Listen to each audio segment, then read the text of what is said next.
Conceptos en el ámbito artístico del siglo XX, más concretamente la segunda mitad del siglo XX, y dos ejemplos de artistas que dejaron huella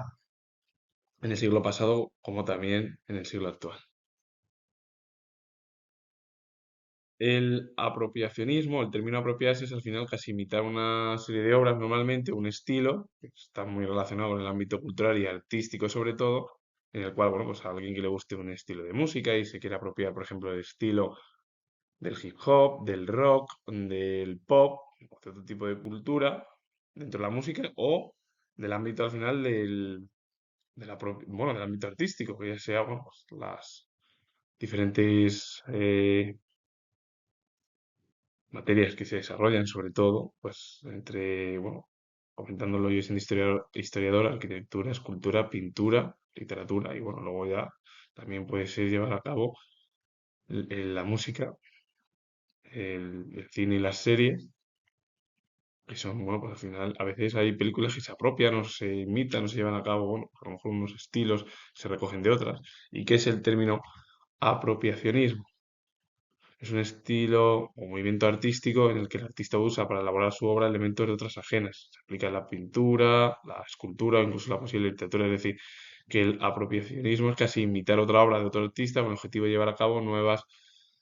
formas, una novedad en la obra de ese artista. Por ejemplo, Inocencio X de Velázquez, que lo realizó el propio pintor español. Luego Francis Bacon en el siglo XX lleva a cabo pues, una especie de imitación de Inocencio X, pero con otro estilo más de lo que surgió en el siglo XX, pues, sobre todo con Francis Bacon, porque él vivió el hombre pues, prácticamente las dos guerras mundiales y todo el siglo XX, que fue uno de los siglos, el siglo XX más convulsos dentro de la historia, entre dos guerras mundiales, una pandemia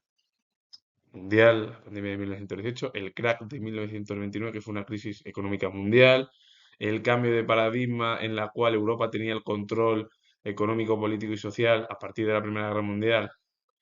y sobre todo ya después con el desastre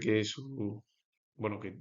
tuvo el continente europeo, Japón y sobre todo Estados Unidos se convirtió en la principal potencia económica. Y ya a partir de la segunda, Estados Unidos se convirtió en la principal potencia económica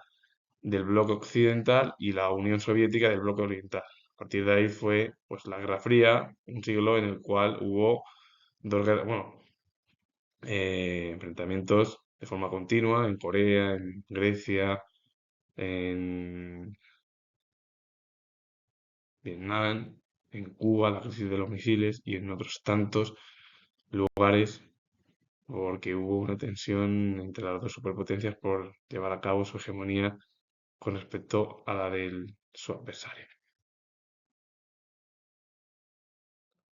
El arte conceptual es un movimiento artístico donde la idea o concepto detrás de la obra tiene más importancia que el producto físico en sí mismo. En lugar de enfocarse en la estética o la habilidad técnica, el arte conceptual busca explorar y comunicar ideas, a menudo desafiando las convenciones artísticas tradicionales. Claro, porque al final lo que intenta, por ejemplo, el arte conceptual es un movimiento donde la idea o el propio concepto detrás de la obra tiene mucho mayor importancia que lo que sería lo físico en sí mismo. En lugar de enfocarse en la estética o la habilidad técnica, es decir, en cómo está realizada la obra, pues esta obra la ha pintado el artista de esta manera, cómo él la ha hecho para que sea esa habilidad técnica. Al final lo que busca el arte conceptual es más explorar y comunicar ideas, a menudo desafiando las convenciones artísticas tradicionales. Es decir, es dejar de lado casi la obra y centrarse más en qué es lo que transmite la obra, pues incluso romper con lo tradicional, las propias obras tradicionales, llevar a cabo un nuevo concepto artístico y casi de alejarse de lo físico, de lo que es en sí la obra, por qué está realizada así, por qué la habilidad del propio artista, tanto ya sea mujer o hombre. El objetivo al final es como casi llevar a cabo una crítica hacia la sociedad, pues en la cual vivieron muchos de los artistas y sobre todo más del siglo XX y concretamente después de la Segunda Guerra Mundial. Los problemas que hubo y después de la Primera Guerra Mundial, muchas obras estuvieron casi deformadas, desfigurativas, por todos los problemas que hubo, la pandemia, las guerras mundiales, la pandemia de 1918, la crisis económica de 1929, que se la conoció como el crack XXIX y otras tantas eh,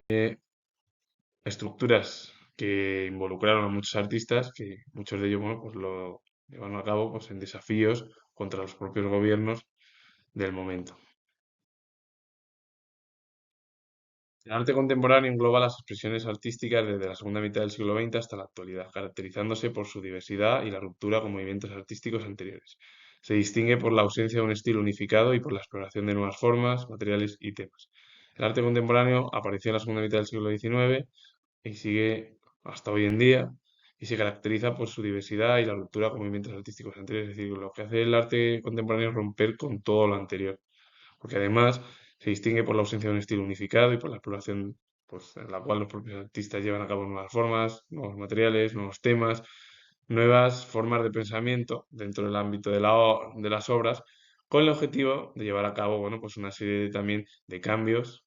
que pide también la sociedad y sobre todo pues, las nuevas tecnologías.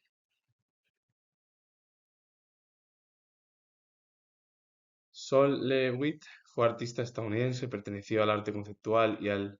minimalismo. La pintura, el dibujo, la fotografía y las estructuras han sido sus medios artísticos predominantes. Fue objeto de centenares de exposiciones individuales en museos y galerías por todo el mundo desde 1965. Y una de las obras es Splot, se publicó en el año 2000, y además pertenecer al arte conceptual, de dar mayor importancia más a las ideas que al propio arte y reflejar también el propio Sol Lewitt su propio pensamiento y bueno, pues llevar a cabo fórmulas contra los propios gobiernos. De ahí que luego también perteneciese al minimalismo, que es una corriente estética, filosófica y de estilo de vida que promueve la simplicidad, la reducción de elementos innecesarios y el uso de lo esencial. Se basa en la idea de que menos es más y busca eliminar distracciones para enfocarse en lo que realmente importa. El minimalismo es casi centrarse en lo principal, no en lo decorativo, en la explicación. Por ejemplo, en la filosofía sería casi centrarse en ser lo más claro posible. En una vida normal de cualquier persona, el estilo de vida sería pues llevar a cabo una vida muy simple, muy sencilla, y en el arte es muy parecido a la filosofía y al resto al final del pensamiento, que es llevar a cabo pues, un estilo mucho más simple, reducir casi elementos innecesarios en la propia obra, usar lo esencial para eh, realizar la propia obra. Es decir, es como que el minimalismo es casi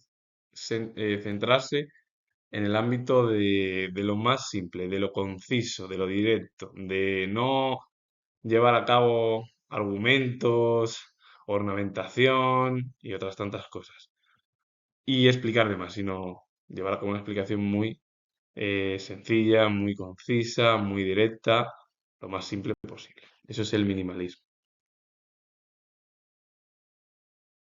Claes Oldenburg fue artista estadounidense, aunque él nació en Estocolmo, junto a Andy Warhol, que fue el que realizó la obra de la sopa de tomate, o lo de Marilyn Monroe y otras tantas, otros, incluso de algún personaje político como Mao, también realizó Andy Warhol. Klaus Oldenburg fue considerado una de las figuras más destacadas del pop art, tendencia inspirada en la cultura de masas que alcanzó su auge en la década de los años 60 y a los 5 años ya que él nació en Estocolmo, se trasladó con su familia a Estados Unidos, a la ciudad de Chicago. En 1950 se graduó en Yale y pasó a estudiar en la Escuela de Arte del Instituto de Chicago. En 1956 se trasladó a Nueva York, donde pronto conoció a otros artistas del happening y del environment, como Jim Dean, Red Gromms, Alan Karapov y Joe Segal, entre otros tantos dentro de esa propia tendencia artística estadounidense, que era lo que además predominó sobre todo porque Estados Unidos después de la Segunda Guerra Mundial se convirtió ya en la principal potencia política, económica, social y cultural del bloque occidental, al igual que la Unión Soviética era del bloque oriental en la parte europea y en otros ámbitos también más allá de Europa. Y una de las obras que está con el propio autor, Klaus Oldenburg, es Puente, Cuchara y Fresa de 1978. Un hombre que junto con Andy Warhol, Klaus Oldenburg, pues se consideraron junto a otros artistas dentro del periodo artístico pop art que se denominó la cultura de masas, que su auge fue en la década de los 60. Y con ello finalizo. Comentar que soy historiador y si os ha gustado este vídeo relacionado con el mundo cultural eh, y anglosajón y estadounidense y algunos conceptos, darle a like, suscribiros, comentar y vuelvo a repetir que soy historiador y nos vemos en el próximo vídeo.